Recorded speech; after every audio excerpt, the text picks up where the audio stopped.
Have you ever looked at Keir Starmer and wondered, what tribe is he from?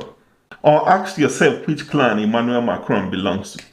Of course not. Europeans had tribes too, but their history shows us what happens when tribes are moved from the center of politics into the background of culture.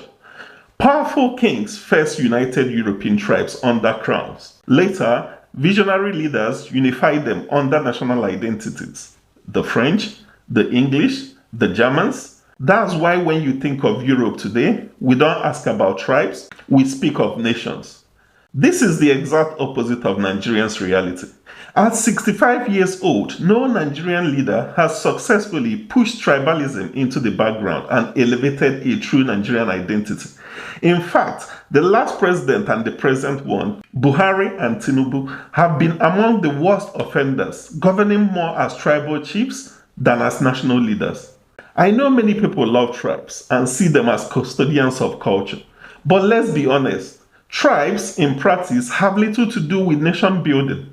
What tribes preserve, how we greet, how we marry, how we dress, how we worship, these are cultural performances.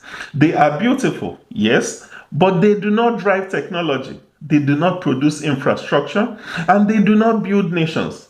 Look at Japan, look at China, look at Western Europe. Even look at Rwanda. They moved beyond tribalism into national identity, and that unity gave them power, stability, and development. Contrast that with Africa or with parts of the Middle East like Yemen, where tribal and sectarian divisions still tear nations apart. In Nigeria, tribalism has become a shield for corruption and bad governance. Presidents become demigods, ruling with impunity because they know their tribesmen will defend them, sometimes violently, no matter how poorly they lead. Analysis. Tribalism has also made Nigerians celebrate other Nigerians' suffering. When terrorists overrun one region, others laugh because it's not our tribe. Imagine an Englishman in London mocking people from Liverpool for being massacred by terrorists, happy that it isn't happening in his own city. It will be unthinkable. Yet in Nigeria, this is normal. Tribalism has made Nigerians mock one another's underdevelopment, as though it's a competition to see whose tribe stays backward longest.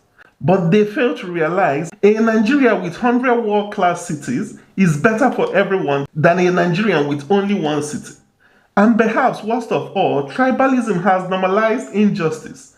When government policies or military actions crush one ethnic group, too many Nigerians clap because it isn't their people.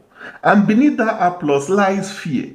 The fear that if the roles were reversed, the other tribe would do exact same thing. It's a cycle of mistrust and vengeance that keeps the country locked in place, unable to move forward as one nation. Instead of taking giant strides like the giant it is, Nigeria is still crawling at 65 years old, held back not by lack of talent or resources, but by the chains of tribalism.